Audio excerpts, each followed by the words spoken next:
नमस्कार, मी श्वेता अंकले. Tarun Bharat news bulletin मध्ये आपल्या सर्वांचे स्वागत. आता पाहूया ठळक घडामोडी. श्री दुर्गामाता दौडीच्या दुसऱ्या दिवशीचा कार्यक्रम आज चन्नम्मा चौक येथील श्री गणेश मंदिरापासून उत्साहात सुरू झाला. प्रारंभी एसीपी कट्टीमणी आणि नगरसेवक शिवाजी मंडोळकर यांच्या हस्ते आरती करून ध्वज चढवणी करण्यात आली. दौडीचा मार्ग खडकगल्ली, चव्हाटगल्ली, शिवाजीनगर, गांधीनगर अशा विविध भागांमधून गेला.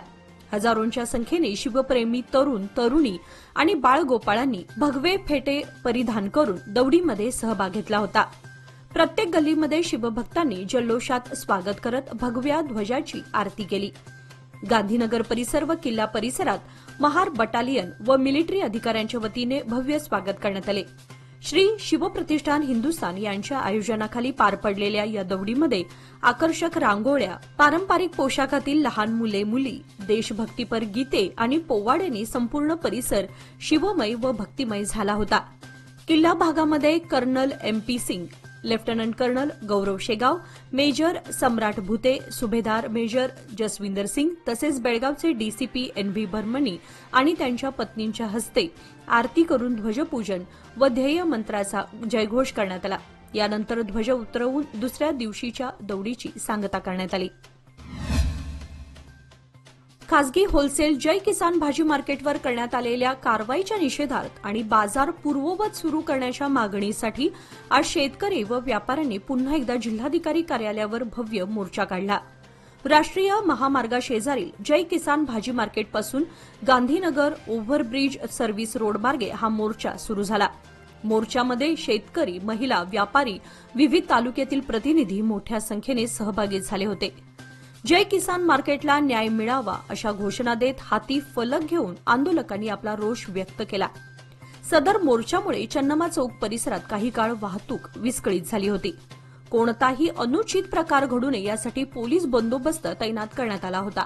मोर्चा दरम्यान जय किसान मार्केटवर कारवाई का झाली हा संतप्त सवाल आंदोलकांनी उपस्थित केला. तसेच बाजार त्वरित पूर्ववत सुरू करावा अन्यथा तीव्र आंदोलन छेडण्याचा इशारा यावेळी प्रशासनाला देण्यात आला. शेतकऱ्यांचा मुद्दा मार्गी लागेपर्यंत आपला लढा सुरूच राहणार असल्याचं आयोजकांनी स्पष्ट केलं. जय किसान खासगी भाजी बाजाराची परवानगी राज्य सरकारने रद्द केल्यानंतर उद्भवलेल्या परिस्थितीवर बाजार संचालकांनी न्यायालयात धाव घेतली आहे. त्यामुळे न्यायालयाचा निकाल येईपर्यंत संयम बाळगावा असे आवाहन जिल्हाधिकारी मोहम्मद रोशन यांनी मंगळवारी सायंकाळी आंदोलनस्थळी भेट देताना केले. जिल्हाधिकाऱ्यांनी खासगी बाजारातील व्यापारी आणि शेतकऱ्यांशी थेट संवाद साधत सध्याची स्थिती स्पष्ट केली. बाजार सील करण्यात आलेला नाही. शेतकऱ्यांना तिथे जाऊन भाजीपाला विक्री करण्यास कोणतीही बंदी नाही. मात्र व्यापारीच सध्या व्यवहार करत नाहीत असे त्यांनी स्पष्ट केले. या पार्श्वभूमीवर शेतकऱ्यांनी पर्यायी जागा सुचवली असून त्या 2 एकर जागेचे NA रूपांतर केवळ 1 तासात करून देण्याचे आश्वासनही जिल्हाधिकाऱ्यांनी दिले. संपूर्ण प्रकरण न्यायालयात सुरू असताना कोणताही अनुचित प्रकार घडू नये आणि शेतकऱ्यांचं हित अबाधित राहावं यासाठी प्रशासन प्रयत्नशील आहे. त्यामुळे न्याय प्रक्रियेवर विश्वास ठेवून शांतता राखावी असं आवाहन प्रशासनाकडून करण्यात आलंय. दरम्यान हा मुद्दा स्थानिक पातळीवर अधिक संवेदनशील बनत चालला असून यावर तोडगा काढण्यासाठी शासन, शेतकरी आणि व्यापारी यांच्यात संवाद सुरू आहे.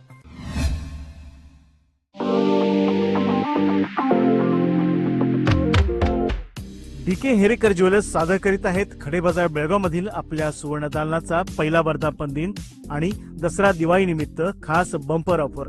दिनांक 22 सप्टेंबर ते 15 नोव्हेंबर पर्यंत.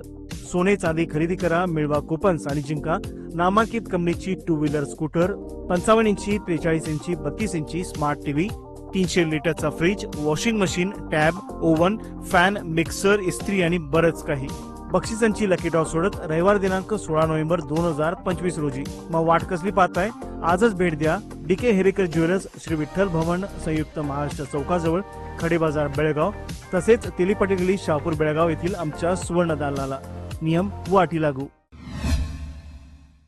निडगुंदी तालुका रायबाग येथील एका शेतजमिनीत बेकायदेशीर गांजाची लागवड करून साठवणूक करणाऱ्या इस्माला पोलिसांनी अटक केली असून त्याच्याकडून सुमारे 441 किलो 830 ग्रॅम गांजा जप्त करण्यात आलाय.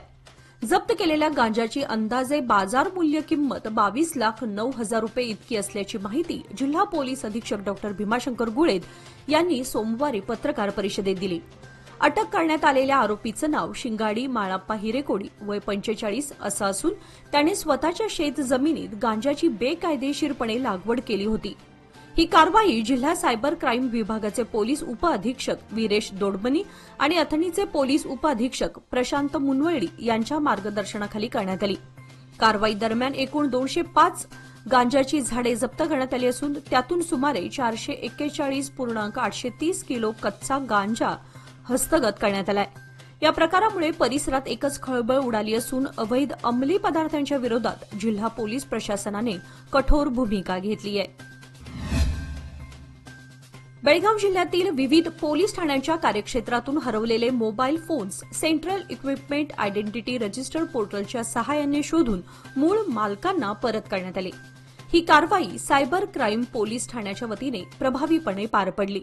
मोबाईल गहाळ झाल्यानंतर नागरिकांनी पोलिसांकडे तक्रारी दाखल केल्या होत्या. त्यानुसार पोलीस विभागाने सीईआयआर पोर्टलवर संबंधित मोबाईलची नोंद करून त्याचे स्थान निश्चित केले. ट्रॅकिंगद्वारे मोबाईलचा मागोवा घेत संबंधित व्यक्तींचा शोध लावण्यात आला आणि मूळ मालकांना मोबाईल सुपूर्द करण्यात आले. या उपक्रमामुळे नागरिकांमध्ये पोलिसांबाबतचा विश्वास अधिक वाढलाय. हरवलेल्या वस्तू शोधण्यासाठी सीईआयआर पोर्टल प्रभावी ठरत असून सामान्य नागरिकांसाठी ते एक उपयुक्त माध्यम बनलंय. पोलीस विभागानं नागरिकांना मोबाईल हरवल्यास सीईआयआर पोर्टलचा वापर करण्याचं आवाहन केलंय. तसेच अशा गहाळ वस्तू पुनर्प्राप्ती प्रक्रियेत पोलीस विभाग सदैव मदतीसाठी तत्पर असल्याचंही स्पष्ट करण्यात आलंय. बेळगाव उत्तरचे आमदार आसिफ सेठ यांच्या हस्ते काल सोमवार दिनांक 22 सप्टेंबर रोजी बेळगावमध्ये जात सर्वेक्षणाच्या कार्याची औपचारिक सुरुवात करण्यात आली. या सर्वेक्षणाचा उद्देश विविध समाज घटकांच्या सामाजिक आणि आर्थिक स्थितीचा सखोल अभ्यास करून शासनाच्या कल्याणकारी योजनांना प्रभावी दिशा देणे हा आहे. कार्यक्रमावेळी जिल्हाधिकारी मोहम्मद रोशन उपस्थित होते. त्यांनी सर्वेक्षणाचे महत्त्व स्पष्ट करताना सांगितले की अचूक आणि वास्तवाधारित माहितीच्या आधारेच योजनांची आखणी प्रभावीपणे करता येईल आणि त्या थेट गरजूंपर्यंत पोहोचवता येतील. याप्रसंगी आमदार सेठ यांनी आपल्या भाषणात सांगितले की जात सर्वेक्षण समता, सामाजिक न्याय आणि सर्वसमावेशक विकास सुनिश्चित करण्यासाठी एक महत्त्वाचं पाऊल आहे. त्यांनी सर्व संबंधित अधिकाऱ्यांना ही प्रक्रिया पारदर्शक आणि कार्यक्षमतेने राबवण्याचे निर्देश दिले. तसेच नागरिकांनी संपूर्ण सहकार्य करून अचूक माहिती पुरवावी असं आवाहनही त्यांनी यावेळी केलं. जातीय जनगणनेच्या नावाखाली राज्य सरकार अल्पसंख्याकांना पाठीशी घालण्याचा प्रयत्न करत असून हिंदू धर्माचं विभाजन करून समाजात फूट पाडण्याचा डाव आखत आहे, असा आरोप हिंदुत्वनिष्ठ संघटनांनी केलाय. या संदर्भात खासदार जगदीश शेट्टर यांनी माध्यमांशी बोलताना राज्य सरकारच्या धोरणावर तीव्र नाराजी व्यक्त केली. ते म्हणाले की जातीय गणनेच्या प्रक्रियेमध्ये राजकीय हेतूने हिंदू समाजात मतभेद निर्माण करण्याचा प्रयत्न सुरू आहे. त्यामुळे सर्व हिंदू बांधवांनी एकसंघ राहून आपल्या धर्माची आणि जातींची माहिती अचूक आणि योग्य रीतीने नमूद करावी असे आवाहन त्यांनी केले. विशेषतः वीरशैव लिंगायत समाजाच्या बांधवांनी धर्म या कॉलममध्ये हिंदू असं नमूद करून जातीमध्ये वीरशैव लिंगायत आणि उपजातीमध्ये आपापली उपजाती नमूद कराव्यात अशी विनंती करण्यात आली. हिंदुत्वनिष्ठ संघटनांचं म्हणणं आहे की जाती गणना हा हिंदू समाजात फूट पाडण्याचा माध्यम बनवला जातोय आणि या माध्यमातून विभाजन घडवून राजकीय स्वार्थ साधण्याचा प्रकार सुरू आहे. या प्रकाराचा संपूर्ण हिंदू समाजाने तीव्र निषेध करावा असं संघटनांनी आवाहन केलंय. रायबाग तालुक्यातील कुडची येथून हैदराबादकडे अवैधरित्या गोमांसाची वाहतूक होत असल्याची माहिती मिळताच संतप्त हिंदू कार्यकर्त्यांनी सोमवारी रात्री 10 वाजण्याच्या सुमारास उगार रोडवरील श्री सिद्धेश्वर मंदिराजवळ एक ट्रक अडवून त्यास आग लावली. या घटनेमुळे परिसरात काही काळ तणावाचं वातावरण निर्माण झालं होतं. मिळालेल्या माहितीनुसार 4 ट्रकपैकी एका ट्रकमधून अंदाजे 5 टन गोमांसाची अवैध वाहतूक केली जात होती. कार्यकर्त्यांनी ट्रक थांबवून तपासणी केली असता त्यामध्ये गोमांस आढळून आलं. त्यानंतर संतप्त जमावाने ट्रक पेटवत तीव्र प्रतिक्रिया व्यक्त केली. घटनेची माहिती मिळताच अथनी झोनचे डीवायएसपी आणि कागवाड पोलीस तात्काळ घटनास्थळी दाखल झाले. ट्रकमधील दोघांना पोलिसांनी ताब्यात घेतलं असून कागवाड पोलीस ठाण्यामध्ये गुन्हा नोंदवण्यात आलाय. आगीची तीव्रता लक्षात घेता अग्निशमन दलास पाचारण करण्यात आलं आणि त्यांच्या तत्परतेमुळे आगीवर वेळीच नियंत्रण मिळवता आलं. दरम्यान परिसरात पोलीस बंदोबस्त वाढवण्यात आला असून या प्रकरणाचा अधिक तपास सुरू असल्याची माहिती पोलिसांकडून देण्यात आली आहे. बेळगाव शहरातील सुवर्णसौध इमारत अनेक वर्षांपासून उभी असूनही अद्याप राज्य सरकारने सचिवालयाची नेमणूक न केल्यानं उत्तर कर्नाटकातील जनतेत तीव्र नाराजी पसरली आहे. या पार्श्वभूमीवर उत्तर कर्नाटक वेदिकेच्या वतीने आज मंगळवारी प्रादेशिक आयुक्तांकडे निवेदन देत तातडीने सचिवालय स्थापन करण्याची जोरदार मागणी करण्यात आली. वेदिकेच्या पदाधिकाऱ्यांनी यावेळी स्पष्ट इशारा दिला की जर राज्य सरकारने उत्तर कर्नाटकच्या मागण्यांकडे वेळेत लक्ष दिलं नाही तर वेगळ्या राज्याच्या मागणीचा आवाज अधिक तीव्र केला जाईल. सुवर्णसौध ही इमारत केवळ एक प्रतीक न राहता उत्तर कर्नाटकच्या सर्वांगीण विकासाचं केंद्र बनावं अशी जनतेची अपेक्षा असल्याचं या निवेदनात नमूद करण्यात आलंय. सचिवालयाची नेमणूक करून प्रशासकीय कामकाज सुरू करावं अशी जनतेची ठाम मागणी आहे. वेदिकेच्या पदाधिकाऱ्यांनी सांगितले की उत्तर कर्नाटकातील विकास थांबवण्याचे राजकीय प्रयत्न सहन केले जाणार नाहीत. बेळगावसह संपूर्ण उत्तर कर्नाटकातील लोकसंख्या, संसाधने आणि सामाजिक गरजांचा विचार करता स्वायत्त प्रशासकीय यंत्रणा आणि सचिवालयाची आवश्यकता अत्यावश्यक आहे. राज्य सरकारने या जनभावनेचा आदर करून तातडीने सचिवालय स्थापन करण्याचा निर्णय घ्यावा, अन्यथा उत्तर कर्नाटकातील असंतोष वाढत जाईल आणि आंदोलनांची तीव्रता वाढेल असा इशारा यावेळी वेदिकेच्या प्रतिनिधींनी दिला. कर्नाटक राज्य सरकारने सुरू केलेल्या सर्वेक्षण मोहिमेची सुरुवात आजपासून झाली असून या मोहिमेमध्ये अतिथी शिक्षिका आणि नियमित शिक्षकांना मोठ्या प्रमाणावर जबाबदाऱ्या देण्यात आल्यानं शिक्षकांमध्ये तीव्र नाराजीचे वातावरण निर्माण झाले आहे. या संदर्भात शिक्षक प्रतिनिधींनी जिल्हाधिकाऱ्यांमार्फत शासनाकडे निवेदन सादर केले. शिक्षकांनी सांगितले की या सर्वेक्षण कार्यामध्ये अनेक वयोवृद्ध, अपंग किंवा शारीरिक आजारांनी ग्रस्त शिक्षकांना सहभागी करण्यात आले आहे, जे अन्यायकारक आणि अमानवीय निर्णय असल्याचे त्यांनी स्पष्ट केले. अशा शिक्षकांकडून बाहेरच्या कामांची जबाबदारी न देता त्यांच्या मूळ शाळेतील कामकाजच द्यावे अशी विनंती त्यांनी केली आहे. इतर प्रशासकीय विभागातील कर्मचाऱ्यांचीही मदत घेण्यात यावी अशी सूचनाही शिक्षकांनी यावेळी मांडली. शिक्षकांनी सरकारकडून मानवी दृष्टिकोनातून विचार करून न्याय निर्णय घेण्याची विनंती केली आहे. वन्यजीवांचे मानवी वस्तीमध्ये आढळण्याच्या घटनांमध्ये दिवसेंदिवस वाढ होत असून यात आणखी एक भीतीदायक भर पडली आहे. दांडेली येथील साईनगरमध्ये सोमवारी पहाटे 4:30च्या सुमारास एक ब्लॅक पॅन्थर घराच्या अंगणातून जाताना स्पष्टपणे सीसीटीव्ही कॅमेऱ्यात कैद झालाय. बिबट्या एका बांधकाम सुरू असलेल्या घराजवळून शेजारील घराच्या अंगणात शिरताना कॅमेऱ्यात दिसून आलाय. या घटनेमुळे परिसरात एकच खळबळ उडाली असून स्थानिक नागरिकांमध्ये भीतीचं वातावरण निर्माण झालंय. दांडेली आणि आसपासच्या जंगलांमध्ये अशा घटनांचं प्रमाण वाढत असल्यानं वन्यजीव मानव वस्तीच्या सानिध्यात येण्याच्या घटना सामान्य होत चालल्यात. यापूर्वीही पॅन्थर, बिबट्या, अस्वल यासारखे प्राणी या भागात दिसून आलेत. वन विभागाने या घटनेची गंभीर दखल घेतली असून नागरिकांना सावधगिरी बाळगण्याचे आणि रात्रीच्या वेळेस अत्यावश्यक कामाशिवाय बाहेर न पडण्याचे निर्देश देण्यात आलेत. उगार खुर्द परिसरात घडलेल्या घरफोडी प्रकरणामध्ये कागवाड पोलीस ठाण्याच्या पथकाने मोठी कामगिरी बजावत एका आरोपीला अटक केली आहे. आरोपीकडून 127 ग्रॅम सोन्याचे आणि 23 ग्रॅम चांदीचे दागिने हस्तगत करण्यात आलेत. उगार खुर्द येथील घरफोडी प्रकरणाचा तपास करत असताना पोलीस निरीक्षकांच्या नेतृत्वाखालील पथकाने या प्रकरणात संशयित आरोपीला ओळखून त्याला ताब्यात घेतले. चौकशीमध्ये त्याने विविध घरफोडींच्या घटनांमध्ये सहभाग असल्याचं उघड झालं आहे. पोलीस तपासामुळे परिसरात असलेल्या अनेक घरफोडींच्या घटना उलगडण्यास मदत झाली असून या आरोपीकडून अजून काही गुन्ह्यांची माहिती समोर येण्याची शक्यता आहे. कागवाड पोलीस अधिक तपास करत आहेत. मुख्यमंत्री मूलभूत सुविधा विकास योजना अंतर्गत जिल्ह्यातील विविध विकास कामांना मंजुरी देण्यासाठी बेळगाव जिल्हाधिकारी कार्यालयाच्या सभागृहात जिल्हाधिकारी मोहम्मद रोशन यांच्या अध्यक्षतेखाली बैठक संपन्न झाली. या बैठकीत योजनेअंतर्गत प्रस्तावित कामांची चर्चा करण्यात आली असून संबंधित विभागांना पुढील 3 दिवसांच्या आत आवश्यक कार्यवाही करण्याचे निर्देश देण्यात आले आहेत. बैठकीमध्ये विविध विभागांचे अधिकारी, योजना विभागाचे प्रतिनिधी आणि संबंधित यंत्रणांचे प्रमुख उपस्थित होते. या बैठकीमध्ये जिल्हाधिकाऱ्यांनी विकास कामांमध्ये गती आणण्यासाठी प्राथमिकता निश्चित करून कार्यान्वयनावर लक्ष केंद्रित करण्याचे आदेश दिले. तसेच मंजूर कामांसाठी निधी वितरणाची कार्यपद्धती व मंजुरी प्रक्रियेबाबत सविस्तर आढावा घेण्यात आला.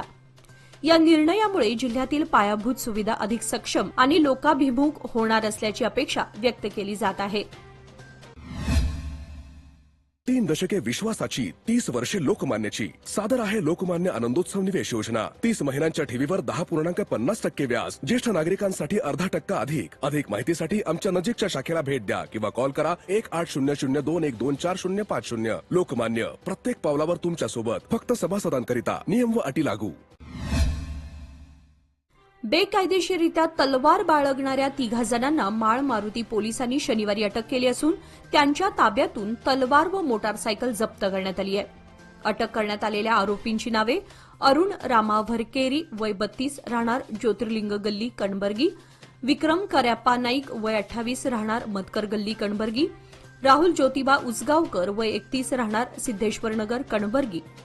पोलिसांनी दिलेल्या माहितीनुसार क्रिकेट स्टेडियमजवळ या 3घांची मोटारसायकल अडवून तपासणी केली असता त्यांच्या ताब्यात बेकायदेशीर तलवार आढळून आली.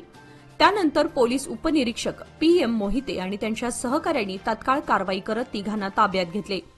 या प्रकरणी शस्त्रास्त्र कायदा कलम 27(1) तसेच कर्नाटक पोलीस कायदा कलम 97 अंतर्गत FIR दाखल करण्यात आलाय. माळ मारुती पोलीस ठाण्याकडून या प्रकरणाचा पुढील तपास सुरू आहे. शहरामध्ये वाढत्या गुन्हेगारी पार्श्वभूमीवर पोलिसांची ही कारवाई उल्लेखनीय ठरत आहे. 2018 साली अतिवृष्टीमुळे खराब झालेल्या रस्त्याच्या दुरुस्तीच्या मागणीसाठी सांब्रा येथे झालेल्या रास्ता रोको आंदोलनात सहभागी असलेल्या माजी जिल्हा पंचायत सदस्य नागेश देसाई यांच्यासह 8 जणांना बेळगाव सत्र न्यायालयाने निर्दोष मुक्त केले आहे. सांब्रा विमानतळाच्या बाजूला असलेला मुख्य रस्ता पावसामुळे पूर्णतः खराब झाला होता. या रस्त्याची तातडीने दुरुस्ती व्हावी यासाठी शेतकऱ्यांच्या वतीने रास्ता रोको आंदोलन करण्यात आले होते. या आंदोलनानंतर बारीहाळ पोलीस ठाण्यामध्ये नागेश देसाई यांच्यासह अन्य 8 जणांवर गुन्हा दाखल करण्यात आला होता. प्रकरणाची सुनावणी बेळगाव सत्र न्यायालयात झाली. पुराव्यांचा अभाव आणि युक्तिवादाच्या आधारे न्यायालयाने सर्व आरोपींना निर्दोष घोषित केले. न्यायालयाने निर्दोष ठरवलेल्यांमध्ये नागेश देसाई, लक्ष्मण कोल्हे, पागोड गजानन पाटील, यल्लाप्पा सुळेभावी, मदन अप्पायाचे, लक्ष्मण तिप्पानाचे, महेश जत्राटी, भावकांना बसरीकट्टी, उमेश धर्मोजी यांचा समावेश आहे. या प्रकरणात वकील सुधीर कडोलकर यांनी आरोपींच्या वतीने युक्तिवाद करत महत्वपूर्ण भूमिका बजावली. बैलहोंगल मुनवळी राज्य महामार्गावर सौंदत्ती तालुक्यातील होसूर गावाजवळ काल सोमवारी संध्याकाळच्या सुमारास मुसळधार पावसामुळे वाहतुकीवर परिणाम झाला. होसूर परिसरात पडलेल्या जोरदार पावसामुळे मोठा ओढा तसेच मुरगोड येथील ओढा भरून वाहू लागल्यानं महामार्गावरील पाणी ओसंडून वाहत आहे. त्यामुळे सुमारे 3 तासांहून अधिक काळ वाहतूक ठप्प झाली होती.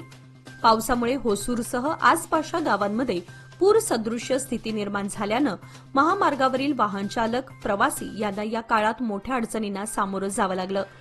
काही वाहन चालकांनी पर्यायी रस्त्यांचा वापर केला तर काहींना तासनतास वाहतूक पूर्ववत होण्याची वाट पाहावी लागली. स्थानिक प्रशासन आणि पोलीस यंत्रणा घटनास्थळी दाखल होऊन वाहतुकी सुरळीत करण्याचे प्रयत्न करत होते. रात्री उशिरापर्यंत परिसरात पावसाचा जोर सुरूच होता. श्रीराम सेना हिंदुस्थान खानापूर संघटनेच्या वतीने आज मंगळवार दिनांक 23 सप्टेंबर रोजी सकाळी 11 वाजता खानापूर बस डेपो व्यवस्थापकांना एक निवेदन सादर करण्यात आले. सदर निवेदन किरावळे गावासाठी सुरू करण्यात आलेली एसटी बस सेवा काही दिवसांपूर्वी अचानक बंद झाल्याच्या पार्श्वभूमीवर देण्यात आले. या बस सेवेच्या अचानक बंद झाल्यामुळे किरावळे गावातील महाविद्यालयीन विद्यार्थी तसेच नोकरदार वर्गाला मोठा त्रास सहन करावा लागतोय. याबाबत श्रीराम सेना हिंदुस्थान खानापूर संघटनेच्या पदाधिकाऱ्यांनी बस डेपो व्यवस्थापकांशी चर्चा करून समस्या मांडली. चर्चेदरम्यान डेपो व्यवस्थापकांनी उद्यापासून ही बस सेवा पुन्हा नियमितपणे सुरू केली जाणार असल्याची माहिती दिली. यावेळी निवेदन देताना संघटनेचे कार्यकर्ते ज्ञानेश्वर देवलतकर, तुषार गुरव, परशुराम सुतार तसेच श्रीराम सेना हिंदुस्थान माडीगुंजीचे प्रमुख पंकज सावंत, महादेव नाईक, निलेश जांबोटकर, रंजन तमुचे आणि निलेश गोडसे उपस्थित होते. रायबाग पोलिसांनी चेन स्नॅचिंगच्या घटनेतील 2 आरोपींना अटक करून त्यांच्याकडून सुमारे 3 लाख रुपये किमतीचे 3 तोळे सोने जप्त केले आहे. अटक करण्यात आलेले आरोपी राजू गुलाब पकाले, मूळ राहणार मसरगुप्पी, तालुका थनी, सध्या राहणार शिरोळ, जिल्हा कोल्हापूर आणि राहुल शिवाजी माळी, राहणार सांगली करमळा, मिरज, जिल्हा सांगली अशी त्यांची ओळख आहे. या दोघांनी काही दिवसांपूर्वी रायबाग बस स्थानकाजवळ एका महिलेच्या गळ्यातील सोन साखळी हिसकावून पळ काढला होता. या घटनेची नोंद रायबाग पोलीस ठाण्यात करण्यात आली होती. पोलिसांनी तांत्रिक तपास आणि गोपनीय माहितीच्या आधारे आरोपींचा शोध घेऊन त्यांना अटक केली आहे. या कारवाई दरम्यान पोलिसांनी त्यांच्या ताब्यातून चोरलेले 3 तोळे सोने हस्तगत केलं असून पुढील तपास सुरू आहे. रायबाग पोलिसांची ही तत्पर कारवाई स्थानिक नागरिकांकडून कौतुकास्पद ठरत आहे. नोटा दुप्पट करून देतो असं आमिष दाखवून हल्लळी गावातील नागरिकांची 17,50,000 रुपयांची फसवणूक करण्यात आली आहे. या प्रकरणी ऐगळी पोलिसांनी चौघांना अटक केली असून त्यांच्याकडून 17 लाख रुपये रोख रक्कम आणि गुन्ह्यात वापरलेली कार जप्त करण्यात आली आहे. ही घटना 12 सप्टेंबर 2025 रोजी घडली. आरोपींनी आमसिद्ध हनुमंत पुजारी यांच्याशी संपर्क साधून नोटा दुप्पट करून देण्याचं आमिष दाखवलं. त्यावर विश्वास ठेवून पुजारी यांनी आरोपींना 17,50,000 रुपये रोख स्वरूपात दिले. परंतु आरोपींनी त्यांना बॅग देऊन त्यामध्ये 34 लाख रुपये असल्याचा बनाव केला. बॅग उघडून पाहिल्यानंतर त्यात जुने कपडे असल्याचे लक्षात आले. यानंतर 13 सप्टेंबर रोजी एफआयआर दाखल करण्यात आला. पोलिसांनी मेहरून अल्ताफ सरकावस, इमामसाब दरुबाई, अक्षय आवटी आणि विश्वास पाटील यांना अटक केली आहे. तपास उपनिरीक्षक चंद्रशेखर सागनोर आणि त्यांच्या पथकाने केला. या प्रकारामुळे नागरिकांनी अशा आमिषांना बळी न पडता सावध राहावं असं आवाहन पोलिसांकडून करण्यात आलंय. जायंट्स मेन ग्रुपच्या वतीने स्वामी विवेकानंद हायस्कूल उचगाव येथे जायंट्स वीक निमित्ताने चित्रकला, निबंध आणि भाषण स्पर्धांचे आयोजन करण्यात आले होते. या उपक्रमाला ग्रामीण भागातील 100हून अधिक विद्यार्थ्यांनी उत्स्फूर्तपणे सहभाग नोंदवला. अध्यक्षस्थानी जायंट्स ग्रुप ऑफ बेळगाव मेन्सचे अध्यक्ष यल्लाप्पाजी पाटील, तर प्रमुख पाहुणे उजगाव ग्रामपंचायत अध्यक्षा मधुरा तेरसे, उपाध्यक्ष बाळकृष्ण तेरसे, ग्रामपंचायत सदस्य LD चौगुले, निवृत्त शिक्षक प्रकाश बेळगुणकर, मुख्याध्यापक पितांबर सोमनाथ आणि इव्हेंट चेअरमन मधु बेळगावकर आदी उपस्थित होते. स्पर्धांचे परीक्षण गजानन गुंजटकर, फिरोज मुलतानी, पूजा पाटील, सारिका पुनाजीचे आणि प्रकाश बेळगुणकर यांनी पार पाडले.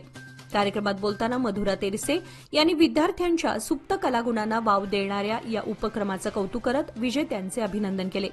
विजेत्या विद्यार्थ्यांना स्मृतिचिन्हे व रोख रकमेचे पारितोषिक देऊन गौरवण्यात आले. या कार्यक्रमाच्या यशस्वीतेसाठी संजय पाटील, सुनील मुतकेकर, प्रदीप चव्हाण, शिवराज पाटील, व्ही पाटील आदी जायंट्स ग्रुपचे पदाधिकारी सक्रिय होते. मराठी भाषाप्रेमी मंडळ बेळगाव, बृहण महाराष्ट्र मंडळ नवी दिल्ली आणि KLES हॉस्पिटल यांच्या संयुक्त विद्यमाने येळ्ळूर येथे रविवारी मोफत रक्तगट तपासणी शिबिराचे आयोजन करण्यात आले होते. येथील चांगळेश्वरी मंदिरात आयोजित करण्यात आलेल्या या उपक्रमात 225 विद्यार्थी आणि ग्रामस्थांनी उत्स्फूर्त सहभाग नोंदवून आपले रक्तगट तपासणी करून घेतली. कार्यक्रमाच्या सुरुवातीला महाराष्ट्र हायस्कूलचे मुख्याध्यापक बबन कानशिडे हे होते. KLE संस्थेच्या रक्तपेढीचे प्रमुख डॉ. श्रीकांत विर्गी, प्राध्यापक अनिल चौधरी आणि येळ्ळूर ग्रामपंचायतीचे माजी अध्यक्ष सतीश पाटील यांनी शिबिराचे महत्त्व विशद करणारी भाषणे केली. मराठी भाषाप्रेमी मंडळ बेळगावतर्फे डॉ. विर्गी व त्यांच्या सहकाऱ्यांचा विशेष सत्कार करण्यात आला. कार्यक्रमामध्ये डॉ. प्रदीप पाटील, डॉ. तानाजी पाटील, डॉ. परशुराम पाटील, डॉ. मनोज दीक्षित, डॉ. संतोष पाटील यांच्यासह नितीन कपिलेश्वरकर, प्रभाकर हलगेकर, कुमार पाटील व इतर उपस्थित होते. कर्नाटक, महाराष्ट्र, गोवा तसेच आंध्र प्रदेशातील लाखो भाविकांचं श्रद्धास्थान असलेल्या सौंदत्ती येथील यल्लम्मा देवीच्या नवरात्रोत्सवाला काल सोमवारपासून उत्साहात प्रारंभ झाला. मंदिर परिसर विद्युत रोषणाईने उजळून निघाला असून भक्तांचा उत्साह ओसंडून वाहतोय. सोमवारी देवीची विविध अलंकारांनी सजवून आकर्षक पूजा बांधण्यात आली. घटस्थापनेचा विधी देवस्थान विकास प्राधिकरणाचे सचिव अशोक दुर्गुंटी यांच्या प्रमुख उपस्थितीत विधीपूर्वक पार पडला. आज नवरात्रोत्सवाच्या दुसऱ्या दिवशी दर्शनासाठी भाविकांची संख्या लक्षणीय वाढण्याची शक्यता आहे. यासाठी देवस्थान विकास प्राधिकरणातर्फे जय्यत तयारी करण्यात आली असून येणाऱ्या 8 दिवसात भाविकांसाठी मूलभूत सुविधा, स्वच्छता, पाणी आणि आरोग्य सेवा उपलब्ध करून देण्याचे नियोजन करण्यात आले आहे. उत्सव काळामध्ये लाखो भाविक सौंदत्ती येथे दाखल होणार असल्याने परिसरात विविध पूजेच्या साहित्याची दुकाने, प्रसाद विक्री केंद्रे व तात्पुरते स्टॉल्स उभारण्यात आले आहेत. भाविकांची गर्दी, वाहतूक आणि सुविधा यावर नियंत्रण ठेवण्यासाठी आरोग्य विभागाचे पथक तसेच सुरक्षा यंत्रणा सतर्क ठेवण्यात आली आहेत. नवरात्रोत्सवानिमित्त सुरू असलेल्या श्री दुर्गा माता दौड उपक्रमाच्या दुसऱ्या दिवशी बेळगावमधील मिलिटरी श्री दुर्गादेवी मंदिरात भक्तिमय वातावरण अनुभवायला मिळाले. या दिवशी मंदिरात आकर्षक फुलांची आरास, विद्युत रोषणाई तसेच पारंपरिक पद्धतीने सजावट करण्यात आली होती, ज्यामुळे संपूर्ण परिसर मंगलमय झाला होता. धारकरी, महिला मंडळे आणि युवक मोठ्या संख्येने उपस्थित राहिले होते. जय दुर्गा मातेच्या जयघोषाने संपूर्ण परिसर दणाणून गेला. नवसाला पावणारी देवी म्हणून प्रसिद्ध असलेल्या दुर्गा मातेच्या दर्शनासाठी भाविकांनी लांबच लांब रांगा लावल्या होत्या. या दौड उपक्रमांतर्गत पुढील काही दिवस विविध भागातील दुर्गा मंदिरांना भेटी देण्यात येणार आहे. यामध्ये शिस्तबद्ध आणि भक्तिपूर्ण वातावरणात दुर्गा मातेच्या दौडीचं आयोजन सुरू राहणार आहे. संघटनांच्या वतीने शिस्तीचं पालन, स्वच्छता आणि उत्साहपूर्ण सहभागाचं उदाहरण घालून देण्यात येत असून शहरामध्ये मराठमोळ्या संस्कृतीचं दर्शन घडवणारा हा उपक्रम आता शहरवासियांचा एक भाग बनत चाललाय. नवरात्रोत्सवानिमित्त उद्या तिसऱ्या दिवशी बुधवार दिनांक 24 सप्टेंबर रोजी टिळकवाडी येथील शिवतीर्थपासून शहरातील छत्रपती धर्मवीर संभाजी चौक नजीकच्या जत्ती मठ येथील दुर्गामाता मंदिरापर्यंत भव्य श्री दुर्गामाता दौड काढण्यात येणार आहे. या दौडीसाठी शहरातील विविध भागातून शिवप्रेमी व भक्त मोठ्या संख्येने सहभागी होणार आहेत. दौडीचा प्रारंभ शिवतीर्थापासून होईल. यानंतर मिरवणूक Congress road, Globe talkies road, camp येथील independent road, high street, church street, Kalyani sweet mart road, Gawadi गल्ली, court street, west street, Kondappa street, Madras street, Kunti Mata Mandir, fish market, Telugu colony, KT Pujari Durga माता मंदिर, खानापूर रोड मार्गे धर्मवीर संभाजी चौक दुर्गा माता मंदिरात सांगता होणार आहे. या मार्गावर जयघोष, भगव्या पताका, ढोल ताशा पथके, शिवकालीन वेशभूषा आणि भक्तिपूर्ण वातावरण पाहायला मिळणार आहे. आयोजकांतर्फे योग्य त्या सुरक्षेच्या व वाहतूक व्यवस्थेच्या तयारीचं आश्वासन देण्यात आलंय. याचबरोबर आजचे बातमीपत्र इथे संपले. अधिक माहिती आणि ताज्या घडामोडींसाठी पाहत रहा तरुण भारत न्यूज चॅनल. तसेच आमच्या चॅनलला लाईक, शेअर आणि सबस्क्राईब करायला विसरू नका. आणि विश्वासार्ह बातम्यांसाठी दररोज वाचा दैनिक तरुण भारत. धन्यवाद.